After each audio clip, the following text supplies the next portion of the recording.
Welcome to another episode of Fatherhood Breaking the Toxic Cycle. And we have a returning guest, and this is Rubens come back to share his childhood and the struggles that he faced growing up and the challenges and how it helped him to persevere as he transitioned from childhood into adulthood. Welcome back. Thank you for having me back. No, absolutely. The last time here we had some technical difficulties, so we lost the first part of your journey, and that was just childhood and growing up, and we were able to capture some of the tragedy that happened later on in life, which isn't the first episode. But what we're going to do today is we're going to go ahead and just revisit the beginning of your life, and just what life was like growing up in the barrio Yes. and just the struggles you face with your parents who struggled with addiction, and just your transition from childhood into gang life. So you can go and introduce yourself, and we can start off from the beginning. Sure. Hi, my name's Ruben. The story is it's an interesting one. I lived it, but in retrospect, I think that it was lived for a purpose. Um, Growing up was tough where I came from. Um, I realized that, we don't get to choose our parents. We don't get to choose the lifestyle that we're going to be growing up in. So with that being said, I think that me being born to my mom and my dad, I think that it was part of the bigger picture. Didn't see it coming. And I say that because I'm still sitting here in front of you because the story is not done being written yet. So with that being said, growing up with a mom and a dad that come to find out back in the 70s, late 70s, early 80s, drugs were introduced into the neighborhoods, was actually kind of put there. But that's, something for people to research. But I think what happened though with my parents was that they fell into that. Uh, they became drug dealers. There were some of the main drug dealers on the streets at the time. They were also doing drugs, and the drug of choice, or the drug that they were selling, was PCP. Wow. So PCP is a heavy drug, chemicals on top of chemicals. So uh, that was kind of the lifestyle that they started living. My dad was a gang member. My mom was a gang member. My aunts were gang members. My uncles were gang members. Everybody was a part of the streets. So it's kind of what I grew up in. I and that's why I started off my story with saying it the way that I did, because I grew up in the party life. I grew up watching people get high, watching parties in my house almost day after day or every other day, because those were opportunities for sales. So have the party at your house and you let everybody get high on your supply. So, as a little kid growing up in that lifestyle, mom and dad always had money, so we were at Knott's Berry Farm. We were at all the fun places, and we used to go to parks a lot. I kind of remember as a kid being in different parks all the time.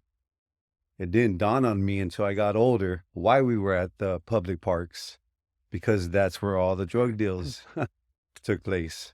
So I was a kid playing on the swings. I just knew that there was always a crowd around my mom and my dad. So, So their choice of life by dealing drugs, you didn't lack the experiences as far as you went to the amusement parks, you got to live, but unfortunately, it was not with the, uh, money that was in good energy, that's right. but you did get to experience those childhood Disneyland, Knott's Berry Farm, and so forth. I did, yes. And I think that that was a substitute for maybe the love I should have been receiving, the attention I should have been receiving. I think that was the substitute for that. And that was in their eyes. Um, maybe sufficient or maybe equal to that attention that maybe I was seeking at the time as a little kid. So it's So, almost like they were buying your love yes, and what they lacked with emotional support and love, they made it up with things, which is correct. very common. Yes. And me being the oldest of 5 kids or 5 siblings, I got to see my parents by themselves. So I was spoiled a lot when I was a kid from what I was told and kind of what I could remember somewhat. And growing up with my mom was an adventure. Mm. My mom was an adventure. Uh, she graduated from high school and she had a lot of good ambitions. There's a lot of good traits and qualities about my mom. However, my mom was still attracted to those guys that were in the streets. So that kind of, put her in a place in life where she was going to be exposed to everything that comes along with those kind of guys. And Yeah. I went along for the ride because that was my mom. So fast forward because there's a lot to talk about there in the beginning, but I'm gonna go ahead and skip to the part where my mom now is faced with having a child, being pregnant, and still using PCP. So this is where life takes a big turn for our family. Um, I seen my mom growing up. I've actually found my mom's bottles. PCP comes in a bottle, and the way it's kind of used is with a cigarette. Put those together, and you got your drug. So I used to find those bottles when I was a kid, and I used to dump them out. You knew what they were. I knew what they were when I was probably about 6 years old, and used to dump those bottles out, get my hands smacked. I used to get hit for doing it because I'd cost my mom money. Mm. But I didn't know it. All I knew is that when my mom pulled that bottle out and dipped her cigarette in it, that she was going to change pretty soon. And she wasn't going to be the same person for a while. And that's all I knew as a kid, because that's kind of what it does to you. So, in fact, I'll just share real quick. I brought my mom back from an overdose one time when I was probably about 7 or 8 years old. Foam coming out of her mouth, head knocked back, just drowsy, and she was incoherent. And I remember as a kid, people giving each other milk and cranberry juice to, I guess, lighten up the drug or have them come back from overdose. So I knew as a kid to go get the milk.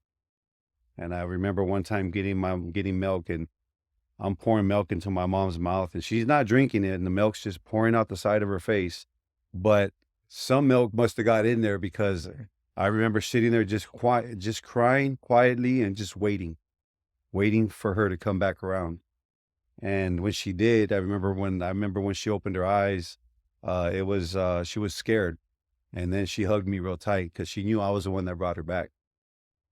And so, that was something that just hit me right now. I thought I should share because that was a pretty intense At 7 moment. years old. Yeah. So, fast forward now to 2 years later now, 9 years old, my mom's pregnant, and she's been trying to get rid of this baby that's in her stomach. She doesn't want it, but she won't go get an abortion neither.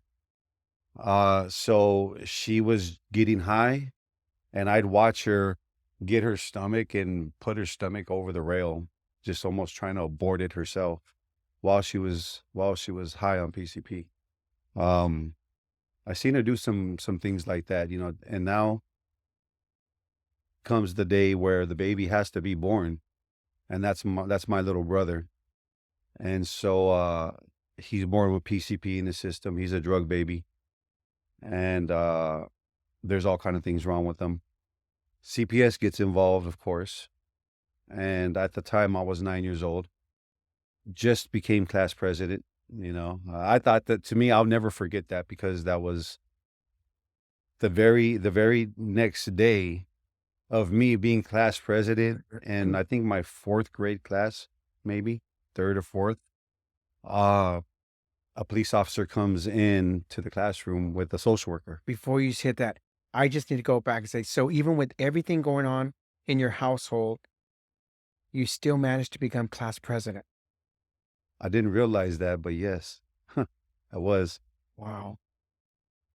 That's powerful that you're able to rise to that occasion amongst your peers, Yeah. even in 4th grade. I never looked at it that way. Thank you for Good. mentioning it like that, because 'cause I'd never seen No, that before. which is a powerful moment Yeah. to okay, so the police, you're in the classroom, you just became class president, you're having turmoil at home, but at school, you're having these wins. Yes, and, education or, academics has always been something I've been interested in growing up as a kid. So I love school. And, so now walks in this big police officer with a CPS social worker, and, I remember them going to my teacher and, me in the classroom, everybody's looking at them. So she calls me up and I and Mm, I'm and then you gotta remember, I'm a kid growing up with street parents. So cops were bad. Cops meant look the other way, run the other way. That's how the way it was for me as a kid and what I seen growing up and what I was kind of told. So when I seen the cop and now I'm getting pulled into that to that group of adults, I'm scared. I'm saying, what's going on? What did I do? And my teacher hugs me with tears in her eyes, and she just says, you go with them, that they're here for you and they're gonna take care of you. And that's all she really could say to me, I guess, under the circumstances. Mrs. Lee, she was a good teacher. I remember her. So now I'm going into the main office. I got the social worker talking to me in my ear, but I really don't hear her. I'm more concerned about the police officer. So I get to the main office and I see my little brother sitting in the main office. And so if I'm 9, I think my little brother was about 6. And he's crying. He's crying. And so he sees me and he comes and runs up to me and hugs me. And he was scared. And I told him, I said, it's gonna be okay. I consoled my little brother. And so I kept him under my arm.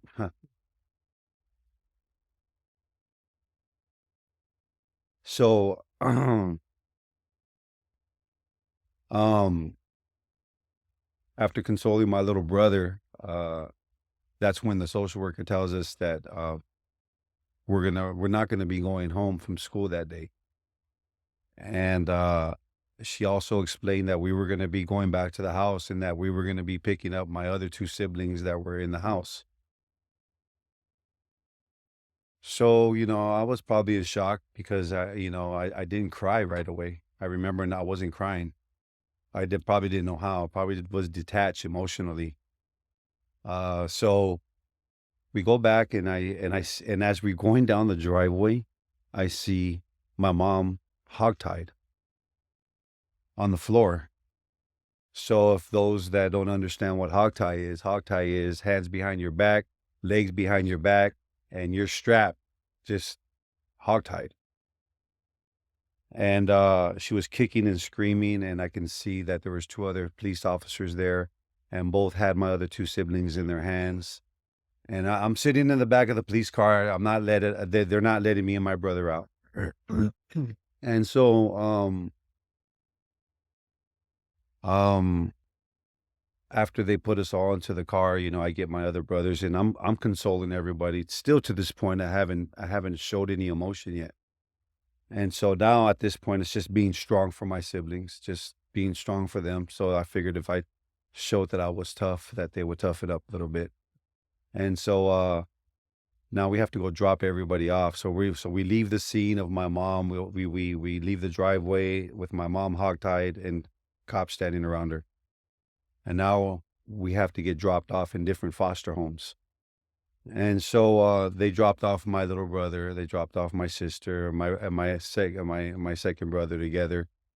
And so I think after they dropped them off, that's when I started crying. That's when I let all my emotion out. and now I had to go to my foster home. So by the time I got to my foster home, it was already dark, and I can remember it just like me going into this place, and so I went to a foster home where there were other kids there too. So this lady was a foster parent for a living. And so I was there for I was it was hard being there. I was scared. I was scared, kind of lonely at night, didn't know nobody. Um Forced to eat stuff I wasn't used to. You know what I mean? It was it was a huge transition for a kid to go through. But my life up to that point prepared me for that. And I can only say that now, looking back, because of my mom and my dad being drug dealers, we always had to move. So guess what that left me to do? Go from school to school. So I went to a lot of schools, getting moved around. Even sometimes coming back to the same school, a couple years later. Anyways, I'm saying that though because all that moving around, it kind of prepared me how to be around new people, how to adapt to a new environment, how to keep myself composed through it all. So now I'm living in foster homes, and now I have to go see a psychiatrist who's trying to pick my brain and trying to figure out what's going on in my head all the time. I got a foster parent that's always putting my mom down, saying my mom's, a piece of this and a piece of that, and she don't love me or else she would have got me back by now. Things like that. A lot of she was a good lady as far as physically taking care of us, but she was also emotionally damaging. I hope you're enjoying this week's episode of Fatherhood Voices, Breaking the Toxic Cycle. Now, we have a special gift for you. If you're enjoying the episode, you can go ahead and go to edwardrodardi.com/toolbox, and you can go ahead and request a summary of the podcast. Now, the neat thing about this is not only does it have the key takeaways and it gets straight to the core of the message of the podcast, but it also gives you some great takeaways along with some exercises that you can start to do in order to heal and rebuild the relationship with your children. So that right there definitely damaged you emotionally, psychologically, because you're there to be in a safe space and she's providing physically for you. But from an emotional perspective, she's just continuing to feed you that chaos, which is and it's causing confusion. And that's important to know because there's a lot of foster parents out there, and we want to make sure that they know that they're not contributing to the chaos that already exists. And Yeah, sometimes they may be trying to do it with good intentions, but it could come off totally. You're a child, so you're still processing. So definitely. that's a you know And, thank you for dropping that seed in my head to say that there are possibly can be foster parents that could be listening to this. And I'm gonna be a foster parent. That's happening. That's in my future because that's where my heart's at. I know what it feels like to be one of those foster kids. I know what it feels like to be taken or even ripped from your family, and having to deal with your emotions and having to deal with your feelings with total strangers, and having to learn how to adapt to a life that, I mean, you're alone, you know? So let me touch on that. Just for foster parents that will stumble on this episode. As a 9-year-old child and then now in the foster system, what are some things that you look back on, maybe you haven't thought about, but now looking back on, that they could have done to maybe ease the pain or the difficulty as you were going through this transition? What are some things you think they might have been able to done to just help you? Wow, it's deep.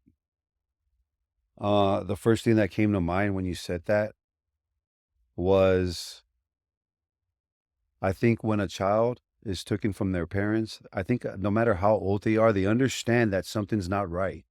They understand that somebody's maybe at fault even. And if they're old enough, they have the details as to what happened and why they are where they are, right? If I can advise foster parents, if you really want to do justice to these children for a situation that they didn't put themselves into. And that was the hate that I carried with my mom a lot, was that I didn't do this to myself. I didn't put myself here. You messed up. You did something wrong. Why do I have to get away from my family? Why do I have to go somewhere else? Why do I have to be with people that I don't know?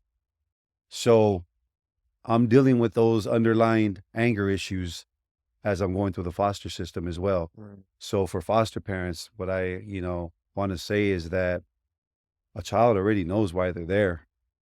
A child already knows that their mom's not right or that their dad is not around. A child already knows that. They don't need to be reminded. So, uh, even in times of anger and frustration at a foster kid, the best thing to do is to not throw their past or why they're there in their face. That's probably the best thing that you can do, is to stay away from that. And I think just that alone is going to open up the door for maybe down the road healing, because sometimes you can't heal a child that's in the midst of chaos. You can't heal them right there and then. Only person I know could do that, to truth, to this day, is the same person that helped me change my life. And I always give glory to God for that one. He gets respect for that one. So there's some things that we as human beings can't heal in another human being. Sometimes that's left for something greater than us to take place. Wow. So, So, how long were you in the foster care system? And did your parents try to get you back, or what did that look like? well, interestingly enough, I had a couple conversations with my mom since then. And one of the conversations, I asked her, I said, Mom, I never really asked you, while we were gone, where did you live? I'm an adult now, so I never knew where she lived. And she said that she had met a lot of friends during that time, and that she was staying from place to place, that she really didn't have a home. I said, oh, wow, I didn't know that. And so I asked my mom another question. I said, Mom, while I was in the foster home, you have your kids everywhere. How did you get around when you didn't have a car? How were you able to come visit us? My mom hitchhiked to every visit, and I didn't know that. So that gave me some words, that gave me a little bit of compassion for her, to say that she was just so stuck in life that she didn't have a car and she didn't have nowhere to go, and her kids were taken away from her. And here she is, stuck on drugs and trying to, figure out where she's at in life.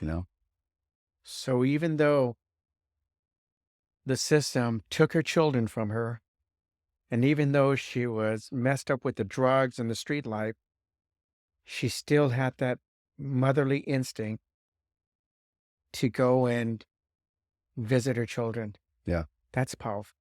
Yeah. And I think that's the reason why I still choose to know her, to be honest. It took a long time to get over that one, though. Probably not until my mid-30s before I finally forgave my mom fully. But back being in the foster home, I think the other thing that I started developing was this anger, this undertoned anger. It started coming up, and now kids are making fun of me in school because they find out I'm a foster kid. So, all whatever jokes come along, whatever teasing comes along with that, I probably had all that. So, well, was I bullied in school? Yeah, I was bullied in school growing up. Did I fight? I did, because that's just what I knew how to do. S- So, let me touch on that. So, what message could you give teachers oh, that now are dealing with kids that are in foster homes or group homes, and then the subject of bullying, because bullying's a big problem right now in this day and age, and in the past also, but even more so with social media and so forth. So, what could a teacher have done to help minimize the bullying? Interestingly enough, I'm about to be a teacher. So, uh, I say that because now I understand what that job consists of. And so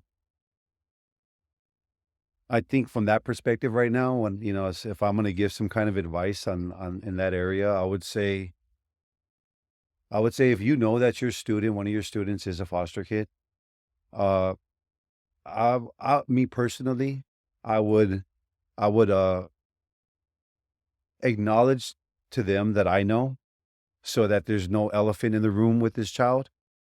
Just let them know that you know, and let them know that they're safe, and let them know that they're not alone. Because I think that's the biggest thing a foster kid goes through is loneliness and depression, because your support system is gone. Your support system is no longer around you. So if a teacher could understand that they need to rebuild their support system in their new environment, then be a part of that support system. That's powerful. That's deep. Yeah. Hey.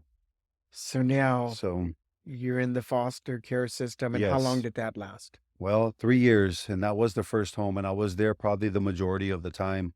But I think after a while, that foster mother couldn't handle me no more, I guess, in some way. Her mouth was getting too much for me. Now I'm snapping back at her. Now she's rousing me up and riling me up to lash back every time she called my mom a name, or my mom, which was supposed to be there to visit me and would not show up or not be there, and then, start putting her down in front of me. And it's like I already felt bad because my mom didn't show up, but now you're talking about my mom on top of that. So those are the after that, that started getting old. And I told my social worker about it, and it didn't stop. So I think it was time for me to go to another foster home. And that foster home, I was there for probably about 3 months before they abandoned me. I got abandoned by foster parents. Yeah, that happened. Wow. They went to Arizona, left me with my mom's cousin for the weekend, did a weekend visit, and they never came back.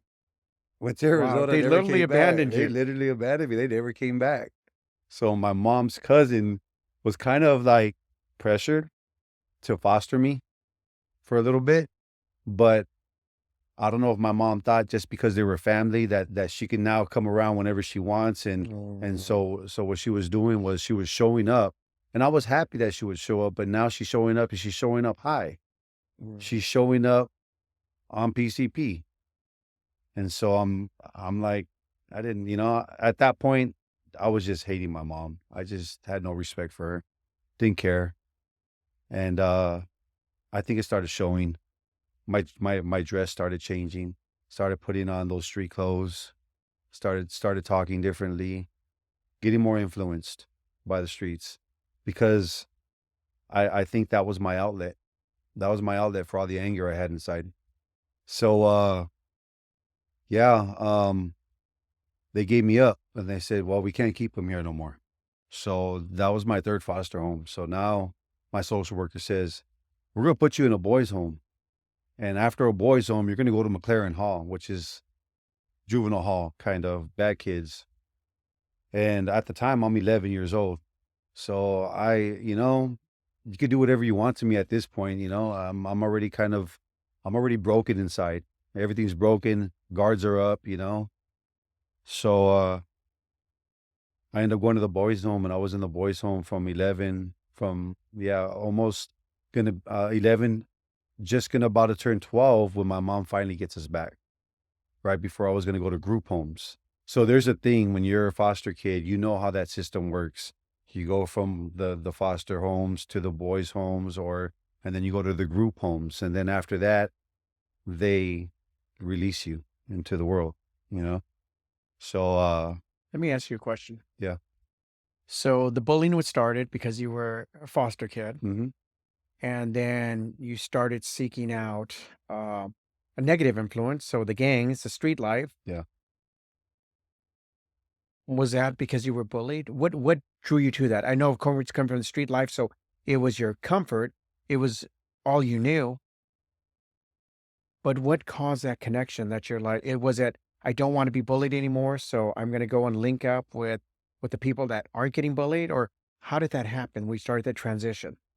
Well, first of all, just being what's the word I'm looking for? Not influenced, but just where it's shown to me.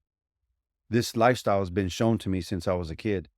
I seen a lot of mean guys growing up, a lot of crazy guys, a lot of I've seen a lot of things happen in front of me. So I knew that there was a lot of violence already there. And I think with the anger that I had building up inside me, I think it was all just gearing me towards that way. It was inevitable. It was going to happen. It was your community, it was your It tribe. was. Like Yes. this is what I need to be a part of because Yeah. this is You know, it's interesting though because when I was in the boys' home, uh, got in a couple of fights while I was there with other kids that were there too. And every time I get in a fight, they put me in a straitjacket. They put me in a straitjacket and they put me in a padded room like I was crazy. And so I played the role. So every time I got in a fight and I had to walk across the whole field to get to that room, I already knew. So I'm halfway there, I'm already turning like I'm already flipping the switch off or flipping the wow. switch. And by the time I get there and I'm in a straitjacket, I'm bouncing off the walls and I'm just hurting myself now, just bouncing off walls and thinking, so this is what a crazy person feels like. And so I ended up in that straitjacket like two or three times. And then my mom finally then my mom actually gets us back finally. And I'm on and when she gets us back, uh I go straight to the streets. Yeah. And that's where everything else starts happening about, me growing up, me seeing death, at 12 years old. So what does it mean you go to the streets? So for the people that don't understand Oh yeah. the gang life, what does Yeah. that mean? I went straight to the streets. Well, eh, I had some friends that were that I knew before I went to the foster homes. So when I came back, they were kind of already they had their group of friends that they knew. So I kind of seen them, they introduced me to their friends. And so that's how the way I started picking and choosing the guys I wanted to hang around with. Mhm. That's kind of how the way it happened. And I think I was only 3 months, 4 months after my mom got me back from foster care. That's when I went to jail for murder. You got jumped in? I got jumped in. Yeah. And then I 3 did. months later, you went to jail for murder. Yes. 3 months after that. Yeah, because I believe I got jumped into to my gang when I was 12 years old. And I was probably only back with my mom probably about 2 months. So And then everything happened fast from getting jumped in to stealing cars and started going. And I'm only 12 doing this. And everybody has always been older than me, my friends, 15, 16. So yeah, and that's kind of how the way that all happened. Next thing you know, I'm not there no more. So actually my siblings came back from foster care while I was fighting a murder case in juvenile hall. Yeah. do you want to touch on that a little bit, or do you rather just leave it and Um, go on to something else? well, I mean, it's part of the story. Um, that was a interesting night. I 12 years old. 12 years old, yeah. Uh, without touching on so many detail because it's a story, Yes. is that I witnessed my first dead body, really, seeing somebody get killed in front of me. So that left me scarred for a while. And then going through the court case and going through the trial and all that, I used to get a lot of professionals come into the jail to come see me because I was the youngest Suspect murder suspect in the that was history of LA at that County. time. Yeah. Yeah, so people were interviewing me, trying to pick my brain, trying to find out what makes this kid tick. What happened when, and so yeah, Wow. that's kind of and to be that kid and to have that upbringing and to sit here now in front of you, to be able to reflect on it, it's definitely a one for a book Mm. for sure. And I'm appreciative right now that I still have all my senses and I still, because I did drugs myself and I got caught up in the lifestyle. However, I get to sit here now. I'm blessed. I want to help people, and I have that state of mind. And there's, all those rough edges that I grew up with, they're not there no more. I don't want them there no more. And it took a while though for me to get to this state of mind though to be at the peace that I'm at right now. Um, and for those that heard the first podcast of me having my son murdered and having to be on the phone with them right before it happened and all that, that's all part of the big story, of what's going on in my life. But I'm able to share it with others. I was able to process things along the way. I was able to understand the transitions that were taking place in my mind. And I could appreciate God for that. I'm a technician at heart. It's what I do. So I got to figure things out. Mm. I try to figure out people's angles or, the mentality, what I was going through some of these changes. And so I feel pretty good right now in saying that, I'm 45 years old. I'm about to be a teacher, and I get to mm, do something in my life that's helping others learn. And being here with you on this podcast, my life is hopefully going to be able to help somebody understand where they're at, maybe even get them down the road of healing within themselves. For the people that are helping foster kids or are involved in a foster child's life, I would say, hopefully this helps you understand where those kids are at, because a lot of the times they're closed up. They're not going to share their feelings and emotions. So I'm grateful. Wow. And we're gonna definitely close with your story from the successes you're having. Now just going back to that gangbanging lifestyle. Yeah. So you saw murder, Yeah, you saw drug dealing, it did. extortion, Yes. robbery, Yes. drug use, Yes. kidnappings. Yes. Okay. So you saw it all. Yeah. So you come back and then you beat this murder conviction. You beat the other charge. You I beat the did. case. I did. And tell us now coming back, and now you've got street credibility. So you're 12 years old. Yes. You've just beat a murder rap. Yes. And now you're back on the streets and you've just elevated to a whole nother level. Yes. And it's interesting that you put it that way, because a lot of people probably would not see it that way, but that's that mentality, that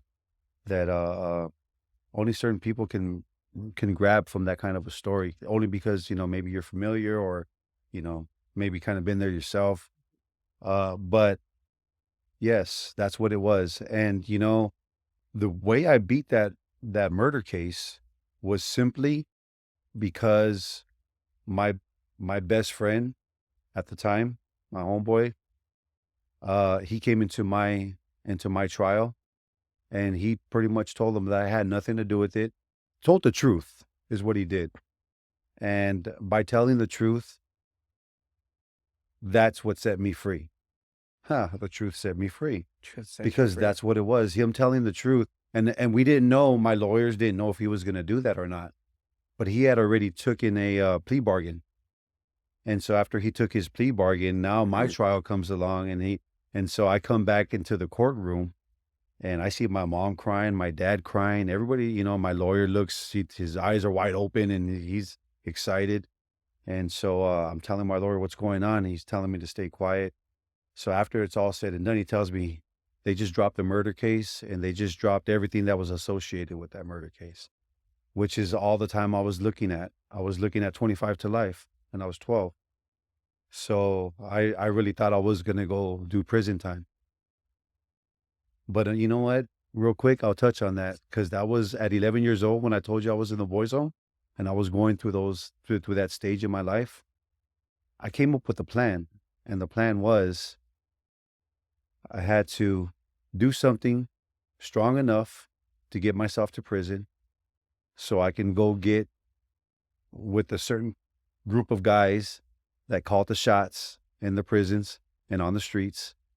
And I wanted to be one of those guys. And I was hoping My goal was to be that by the time I was 18 years old. I wanted to be one of those guys.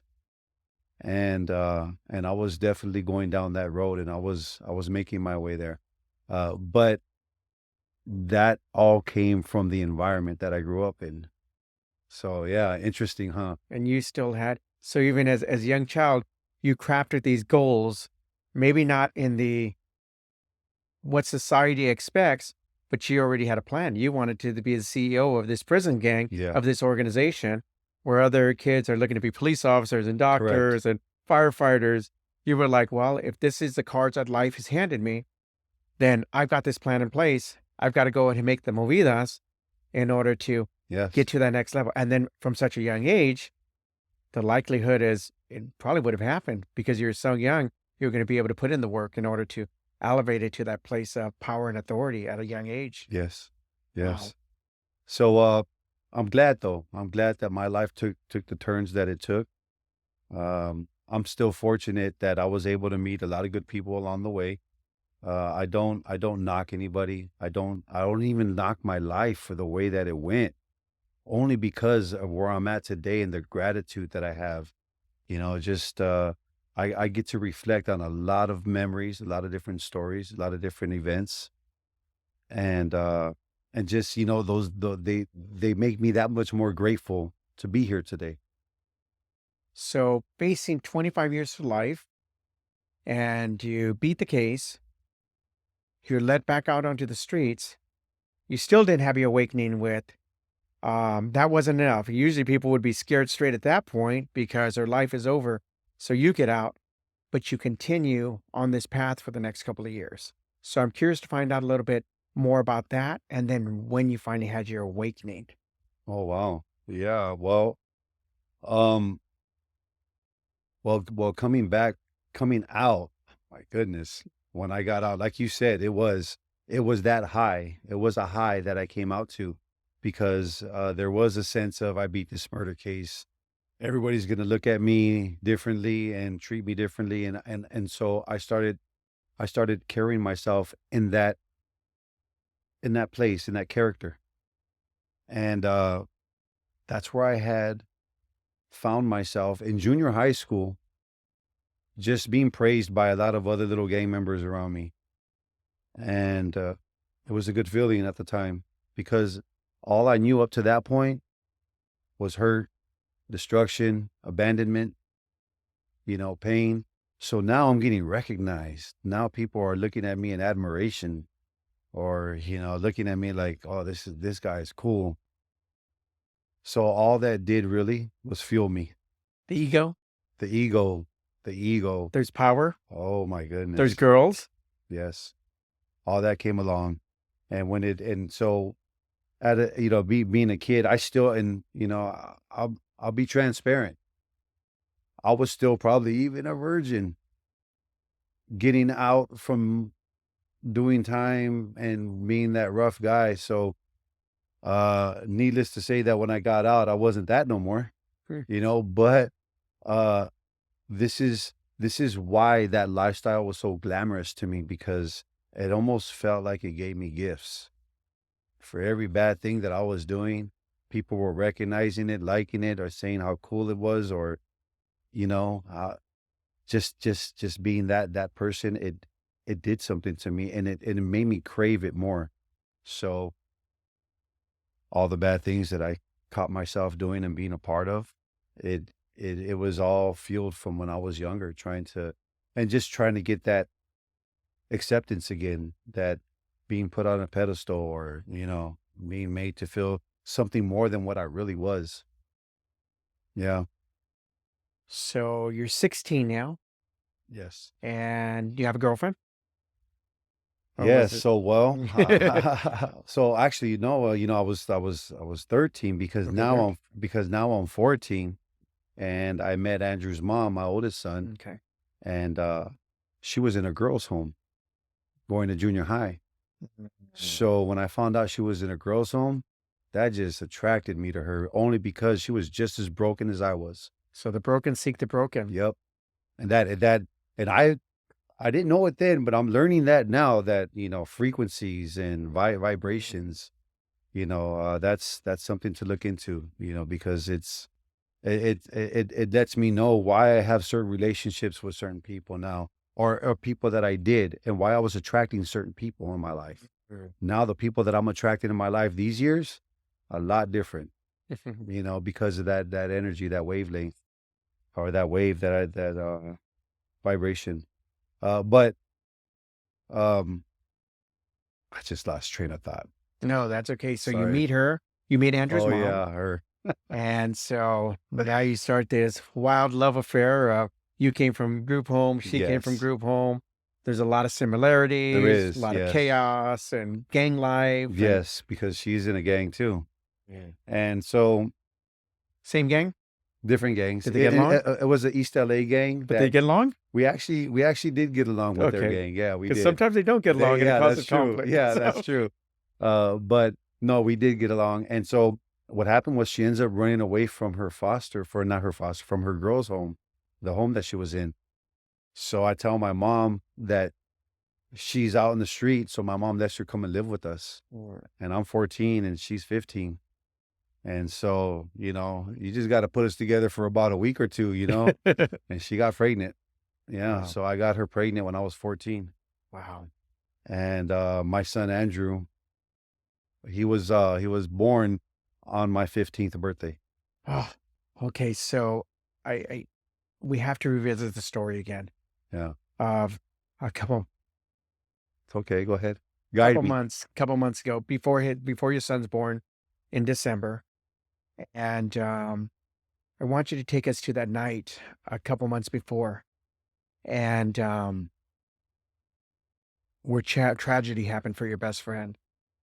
Um, take us back there so you can kind of set the story for how Andrew became Andrew and so forth. So you're at Wow. your home, and your best friend comes over to spend the night, and he idolized you. Yeah. And he wasn't really into the gang life. He had good parents, but he just looked up to you. Yeah. So he's at your house spending the night. Spending the night. We're at our house in the area that I lived in. I knew everybody around there. So Andrew's mom's probably about at the time maybe 4 or 5 months pregnant with Andrew. And so we're talking about how my best friend, his name is Andrew too. So he was gonna be his Nino. He was gonna baptize him, he was gonna be the godfather. We all talked about it. As we're talking about this or having this conversation, we hear gunshots outside. So you're having this conversation, like literally having this Yeah. conversation at your house. Yeah. 14 years old, you're going to be the godfather to my son. Yes. And so I had Andrew's mom there, and then I have a cousin, Darlene, that was there, who was really in love with my best friend Andrew. Mm. So it was the four of us. And so we hear gunshots, and I say, I'll be right back. And he said, nah, man, why are you going out there for? There's no need for us to go out there. I said, well, you can stay right here. I'll be right back. And I end up taking off, but being my best friend, he wasn't going to let me go out there by myself. And he ended up coming with me. So we see some kids. At the time I'm a kid too, but we see some guys across the street. One of them's limping, and there's three. So I go up to him. And I say, "Where you guys from?" And they told me where they were from. I told them where I was from. Our gangs got along. So I asked what happened. He said a car came by, drove by, and shot at them, and one of them got shot in the foot. So I said, "Do you know where you're at?" And they said, "Nah." So now, I have my homeboy, my friend Andrew's behind me. So there happened to be a fire station up the street. So being that they didn't know where they were at, and at that point, they weren't a threat to me, I wasn't a threat to them, and somebody needed help. So even then, I had a heart. I said, okay, well, we're going to walk you to the corner. There's a fire station up the street. As we're walking to the corner, the car that drove by and shot them went around the corner and came back. And when they came back, this time, me and my best friend, within that 5 minute span, we end up in their group with them. And now we hit the corner and I'm showing them where the fire station is across the street. My best friend, Andrew, he ends up asking the guy that got shot, "Hey, can I see where you got shot?" So I tell Andrew, I said, "Come on, man." I said, "Don't worry about that. We got to, let's get back." And I go to turn around, and when I turn around, that's when it just gunfire. they let off about 25 rounds. And so, that's all I heard was pop, pop, pop, pop, 25 times. I remember falling to the ground, and I remember, there was concrete. They had when I got to the hospital, I had my eyes were all red because concrete was going to my eyes from the bullets ricocheting off the concrete. So they were trying to headhunt me was what I come to realize. By that time I felt, didn't know it yet, but I got shot in both of my legs.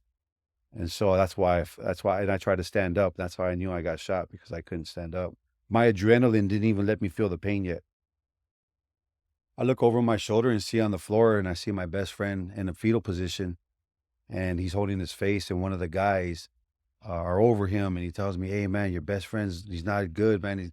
He got shot in the face." And he was he was moaning. He was, and then he wasn't really moving that much. And so, that's kind of how the way that happened. He ends up, and there's more to that story. Well, I got to say that I got to share this part. You have to, yes. Yeah, I got to. So after that happens, I end up going to one hospital. I go to the general hospital. He goes to another hospital. And his parents show up at my hospital. And his mom and dad walk in, and when his mom sees me, his mom faints, just falls on the floor. The nurses came around her and everything, and so the dad comes to me and says, "Hey, Ruben, are you okay?" And I said, "Yeah, I'm okay. I'm okay." His name was Buck. "I'm okay, Buck." And he goes, "Hey, listen, they told us that both of you guys got shot, and that one of you guys were in critical condition. And they said that the one that was in critical condition is at the other hospital, and they said that that was you." And now I understood why his mom fainted, because they thought, they were expecting to see their son laying right there, okay. But then it was at that point that she realized that her son was not going to make it in the other hospital, and that's why she fainted. So, yeah, that was a hard one. That was a hard one, and I had to be in the hospital for about 3 weeks. So I didn't really know what was going on with him. I didn't know how serious he was or nothing. Then I found out that he died. So, that was hard, and I was in the hospital. Uh, so I get out, and I had to be on a walker. Took me a while to heal from that, but being around his mom, at first it was her. I was consoling her. We used to wear the same clothes, me and him. We used to, borrow each other's clothes all the time. So she see me in some clothes that she's used to seeing him too, and it would just break her down. But I found myself staying right there with her until one day. I think it started to turn into more of, why are you here and not my son? And that was their only kid. He was the only child for her and her husband. So, I think that was probably like one of the last. I think, it didn't happen right away. That part of it coming out where she starts to get a little angry about her son not being there and me still alive. But when it happened, I just kind of stopped talking, stopped trying to reach out. Have you ever, I'm sure this is replayed over and over in your mind throughout the years. Mm. Have you ever forgiven yourself? No, not yet. Still working on that, bro. I carry a lot of guilt. Um, you know, and that's why I named my son after my best friend. My best friend died in, um, that same year my son was born. So I named my son Andrew. And,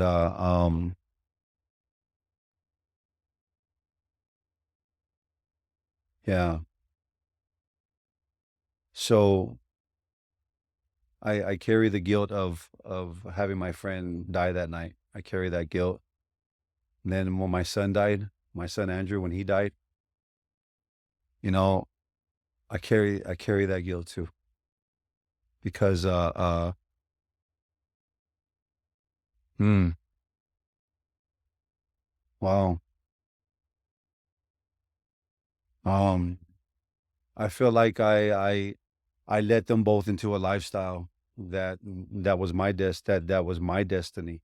This is the way that I'm going, and I let these guys down. These guys that I cared about, I let them down a road to destruction that ultimately took their life. And my son, he was my best friend. He was my son.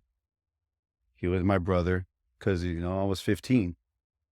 So he was a lot more to me than just my son. So when they took him from me, they took a lot more than just a child. And I still deal with that. I'm learning. I'm learning how to find healing in that area. It's gonna come for me one day where I can completely be okay.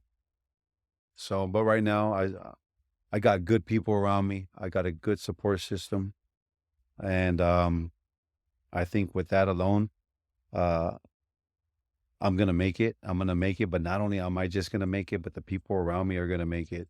People in my community are gonna make it because I'm on a mission now, and I wanted to hurt people behind my son's death. I wanted to go get those guys that took my son's life, and I know and I'm capable of it if I really want to do it. But I don't want to see somebody go through what I went through behind my son's death. Another parent crying over their kid, and I still deal with it. I still deal with it. It pops up, but as time goes on,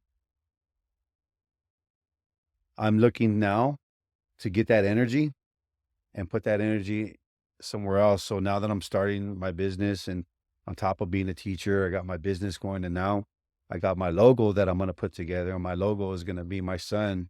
It's going to be a cartoon character of my son, uh, you know, just smiling. And that's how the way I'm going to, and that's how I'm going to turn that around. You So can that's honor kind his of, legacy. yeah, my honor's legacy. Wow. And we're going to move forward in positivity.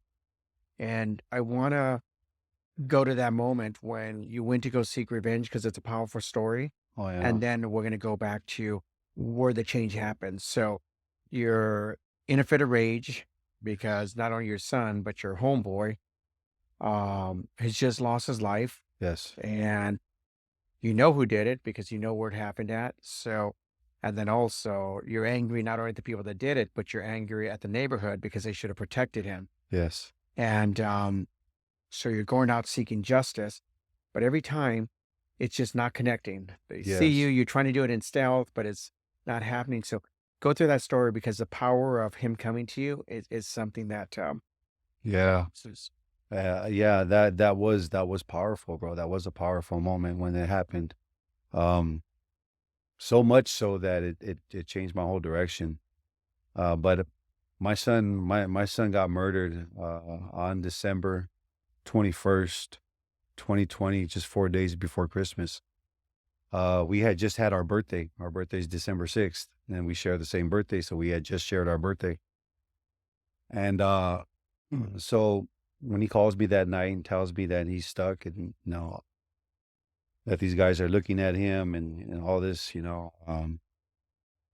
it riled me up. I was scared for my son. I was angry. I was a lot. I was a lot of different things.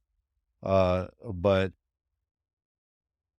I decided that I was gonna go back and I was gonna retaliate just the way I know how. And so I tried a couple times to go back and go down that road because in my world or in that world, that's what you do. In that world, that's how you respond. And so I had to take myself back into that old mentality.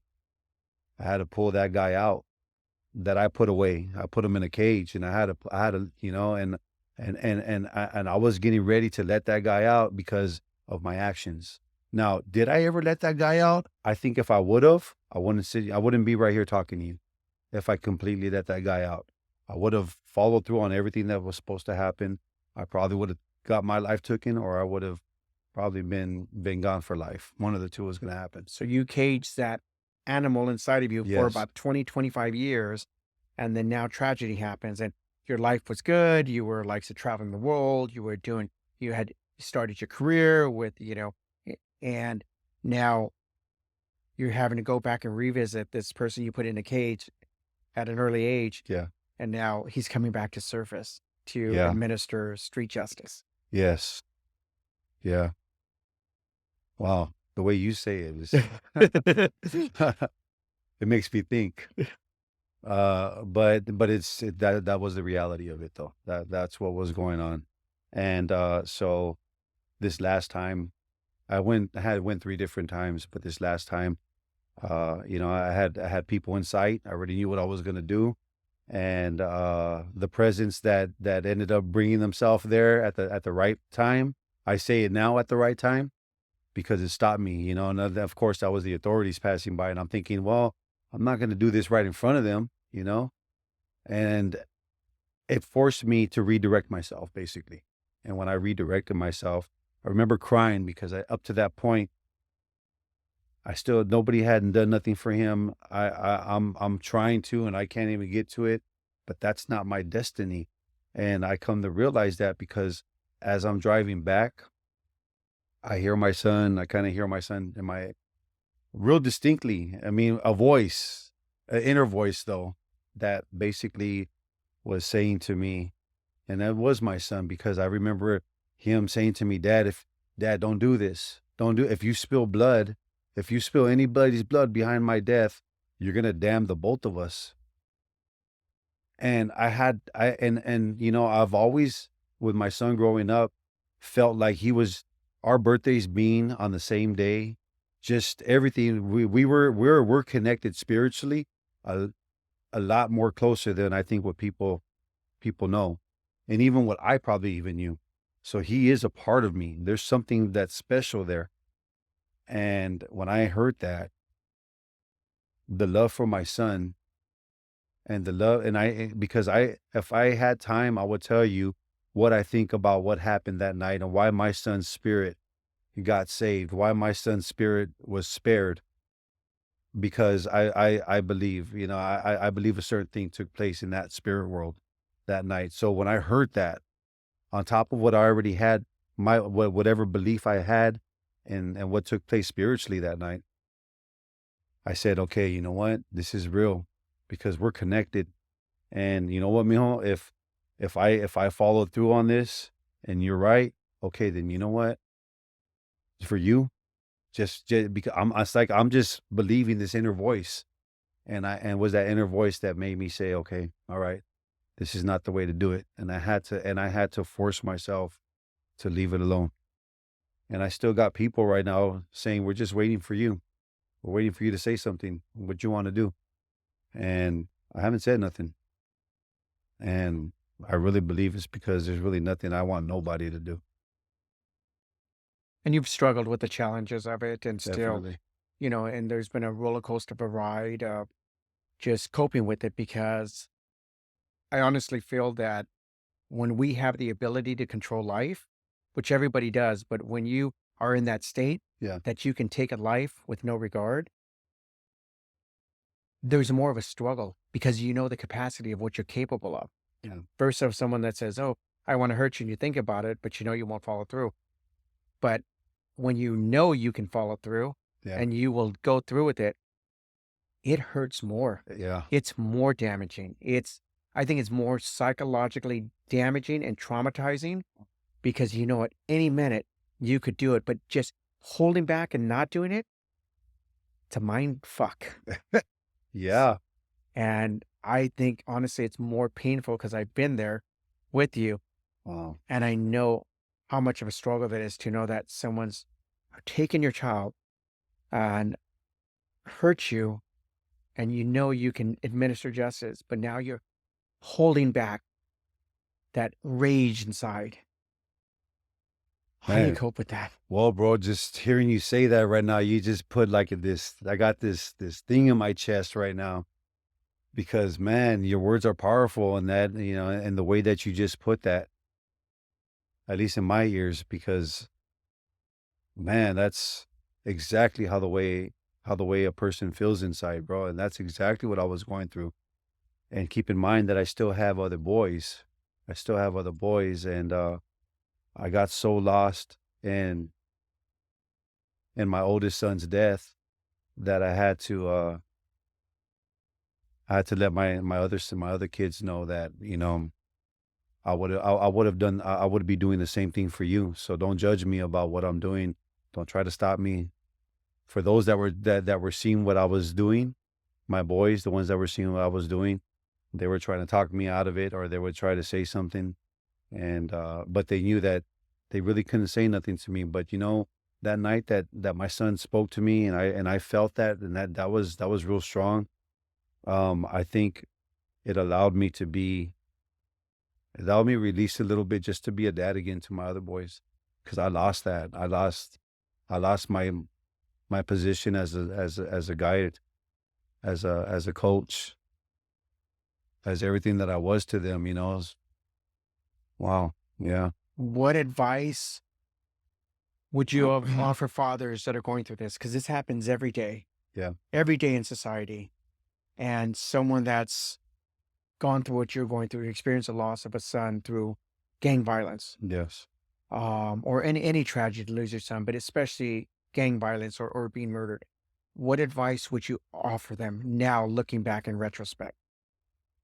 Well, I mean, unfortunately, there is violence out there, and there is people that are gonna bring harm, and we try to hope that it don't come our way, and we want to believe that it's never gonna affect those in our own family, in our own circles. And all I can say though is that when tragedy does hit home, the one thing that I did was I blamed God first of all, and this is your fault. What happened to your protection? What happened to this and that?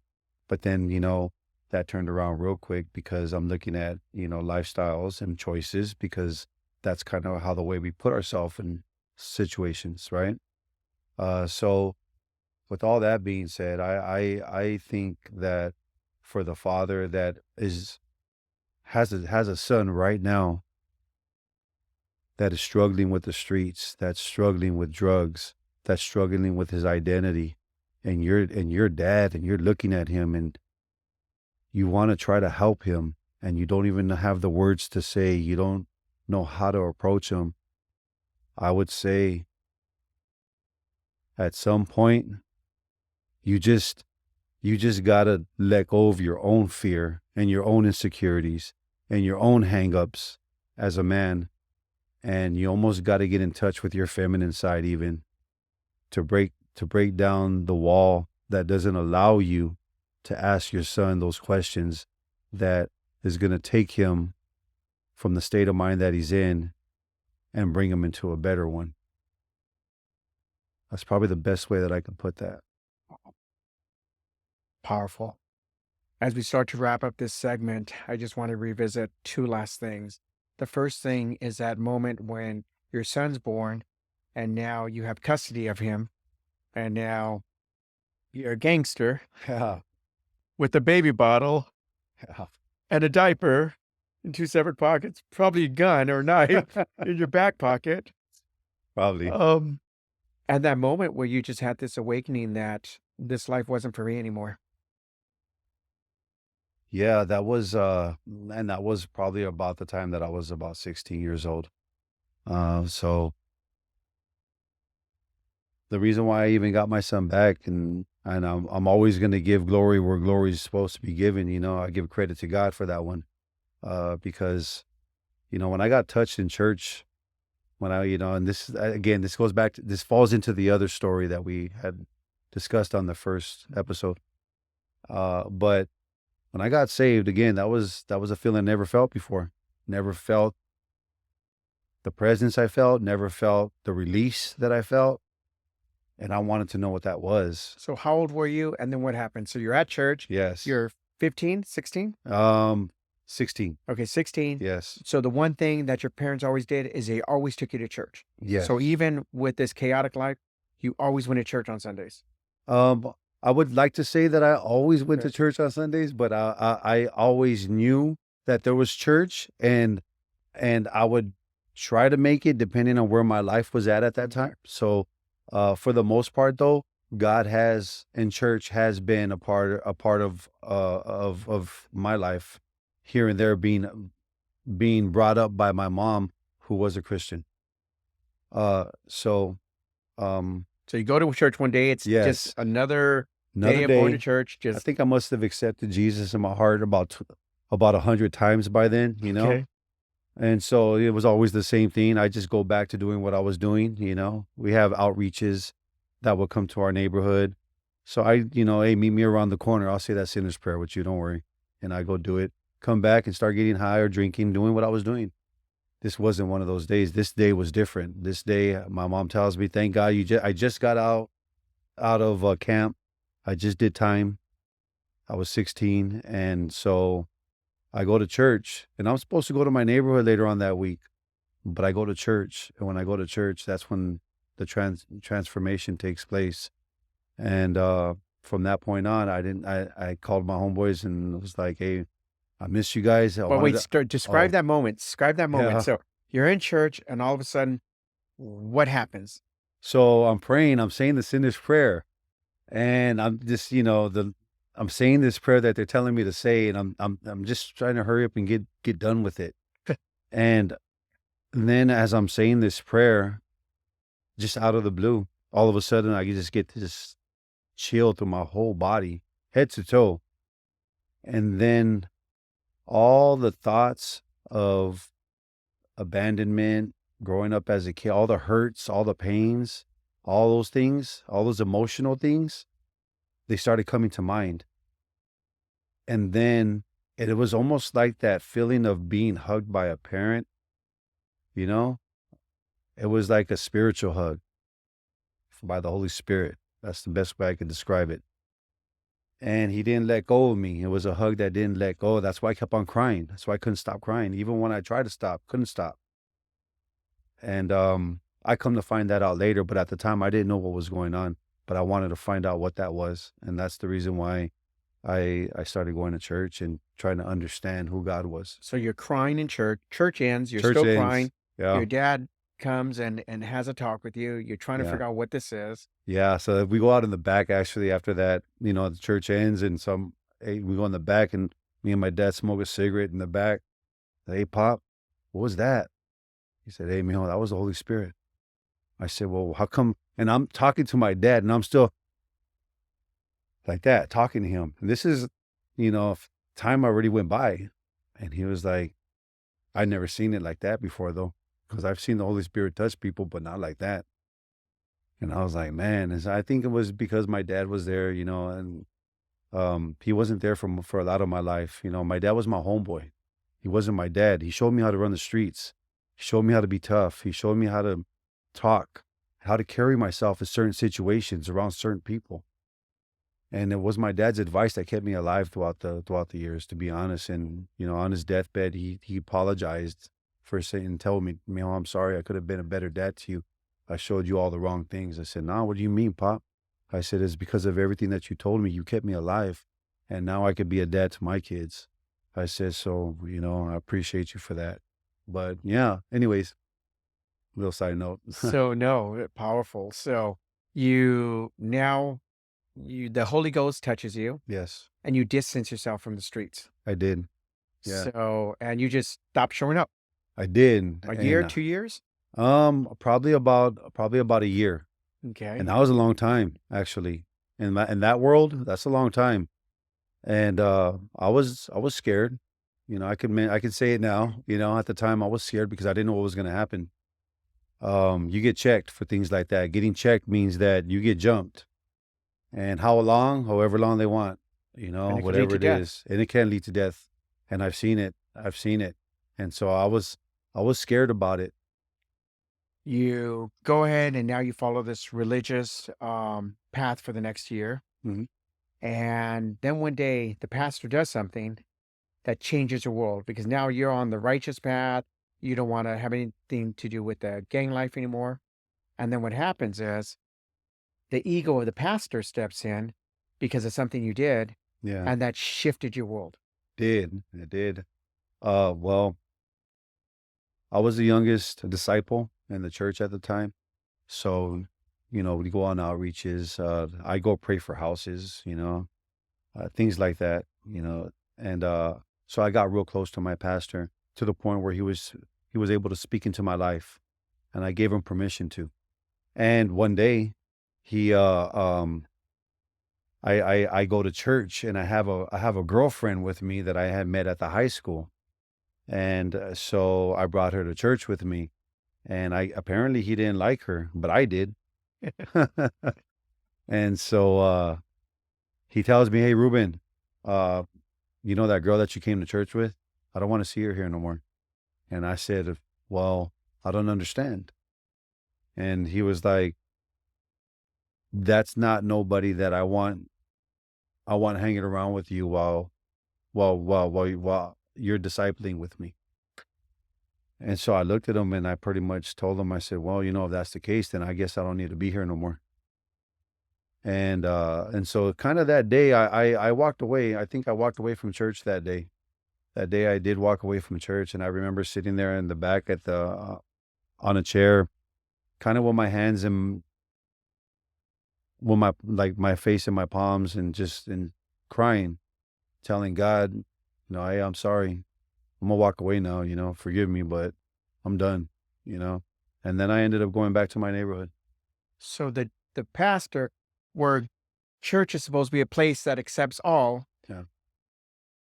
they discriminated against this girl because of her upbringing, because of who she was, and you had been on your path of righteousness for the next year, and you had walked away from the gang life, Mhm.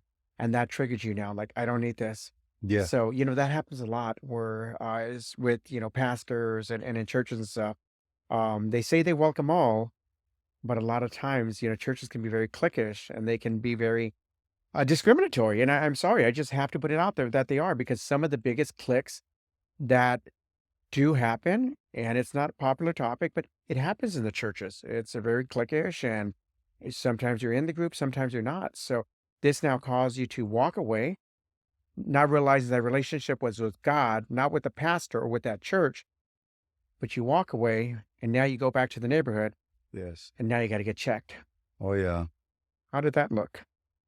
So It you go hurt. back after a year and what's up, Yeah. Ruben? Like, we got some unfinished business. Yeah, basically it's kind of how the way it went. And I would like to say that, those were a ruthless bunch of guys too, So I was me even going over there, I was anticipating the worst, but I was almost embracing the worst too. I don't know why. It was just the way my mind was at the time. And so I went knowing that I was going to get hurt. How bad? We'll find out. And so I ended up pulling up, and you got some homeboys that will, "Hey, how you been? Haven't seen you in a while." Give you a hug, "Man, I'm glad you're here." But then you got the other ones standing off in the back, looking at you with that look like they're ready to pounce on you. So I said, "Okay, well, how is this going to go down?" So it was kind of a build up for a couple minutes, 20 minutes. Finally, I couldn't take it no more. My anxiety just was too much at the time, and I just kind of threw it out there like, "Well, are we gonna take care of this or what? I already know what's happening." And so yeah, so that day I ended up getting checked that day, and because I've seen worse, I've seen how the way they've checked homeboys before. I was like, "Wow, this is gonna go down bad." But you know what? I was able to still stand afterwards. I was able to gather myself after it was all said and done. And you know what that made me feel at that point? Being that I was walking away from, keep in mind, I just left a church. I just left a family, a church family, right? And I felt abandoned by them, just like I just felt abandoned by my mom going to those foster homes.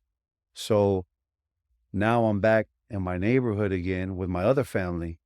And when they didn't beat me up that bad, when they didn't, because I mean, yeah, I wasn't looking the same afterwards, but I was still able to, compose myself and hang out. I actually felt love. I actually felt love right there, that they didn't hurt me as bad as I thought they were. be honest. And after that, that's when I was able to just go back, and now I'm 7 times worse, you know? Now I'm back there and I'm 7 times worse, and, you know, how that's like that church, you know, you go back in the world and you're 7 times worse. Yeah, it's kinda how it happened. Wow.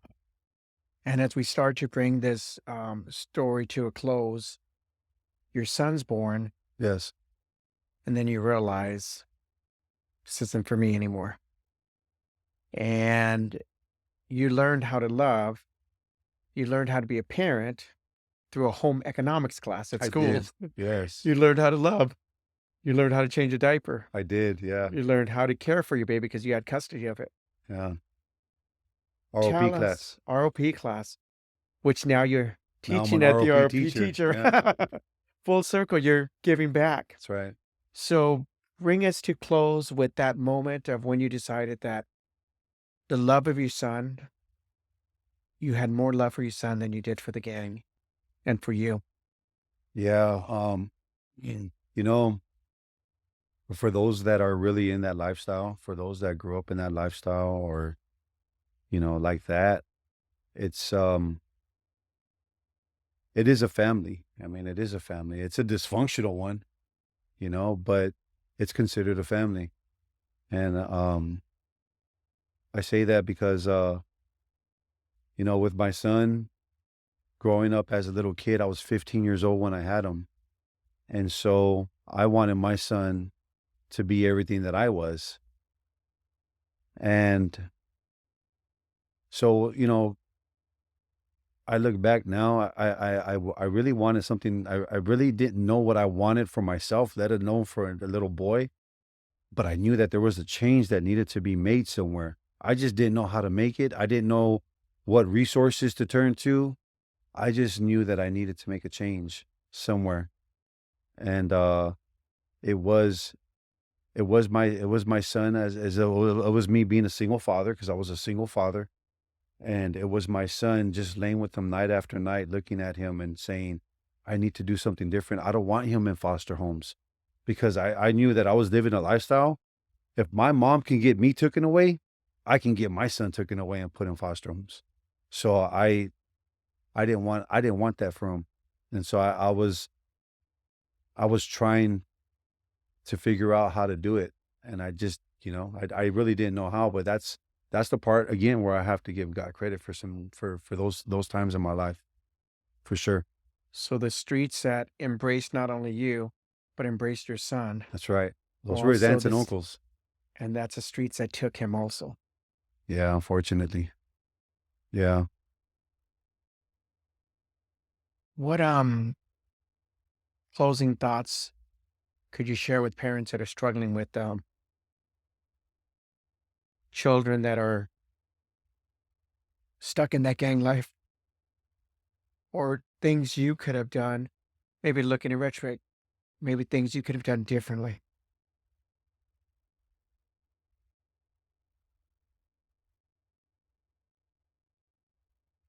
Everybody's looking for acceptance.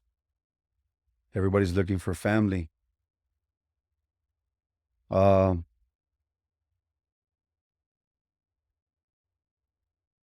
I think it takes a village to raise a kid.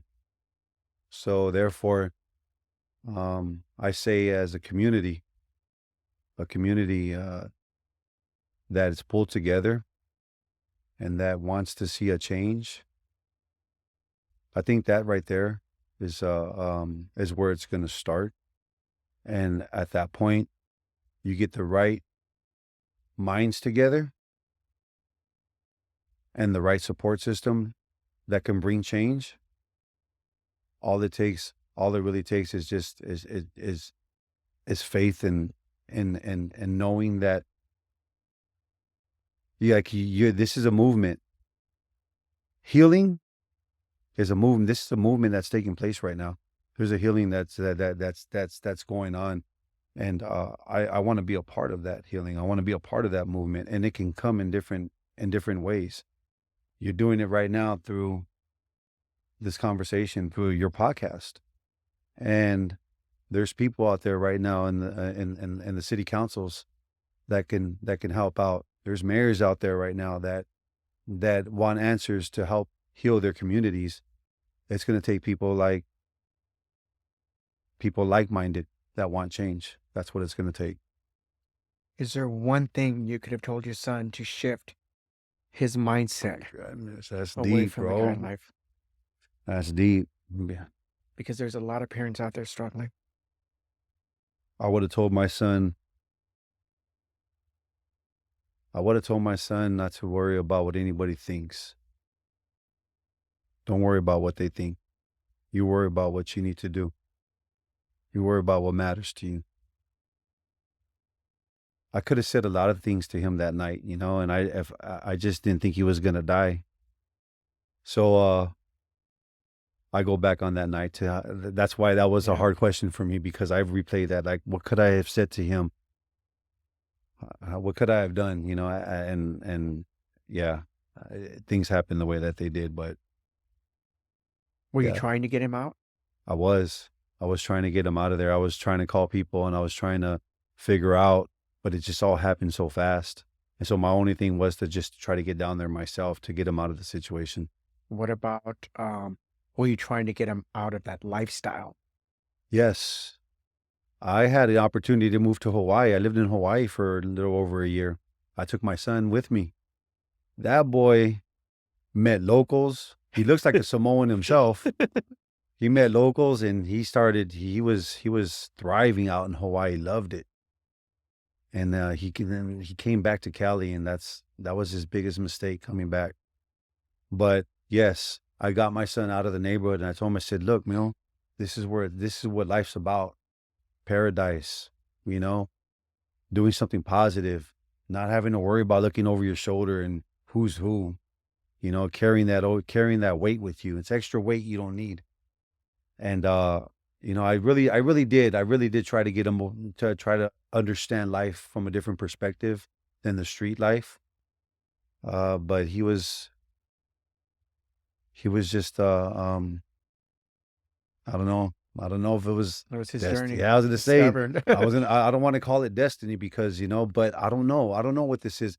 I'll know when I leave this body and I'm able to reflect back on my life, and that from that perspective, I'll probably know. Until then, I'm just gonna wait and just live life and try to be as positive as I can and help as many people as I can along the road.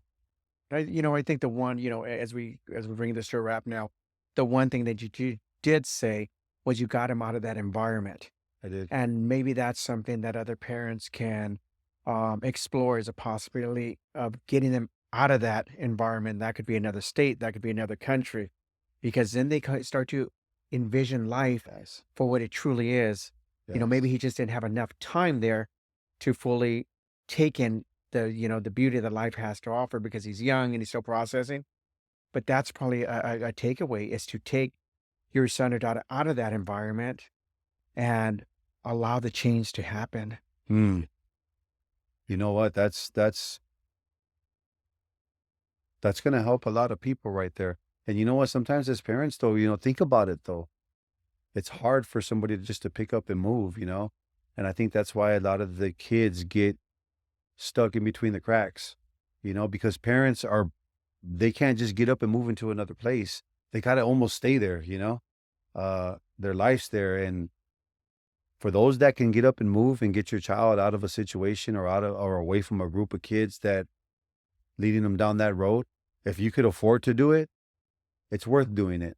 Start a new life, move somewhere else. But if you can't, find a support system. There are people around. There are people in the community that you can turn to that will help you. But it's just putting in the work of finding those people. And it's not always about the finances, because that's when you reach out to your relatives, your distant relatives, your Mm, second cousins, your third cousins. yeah, That's the time when you talk about community. It takes a community to raise a child. yeah. Well, that's when you reach out. It I doesn't. like We that. can't put obstacles of finance in the way, because that's when you reach out to your aunts, cousins, sisters, friend. Hey, I Yeah, need you.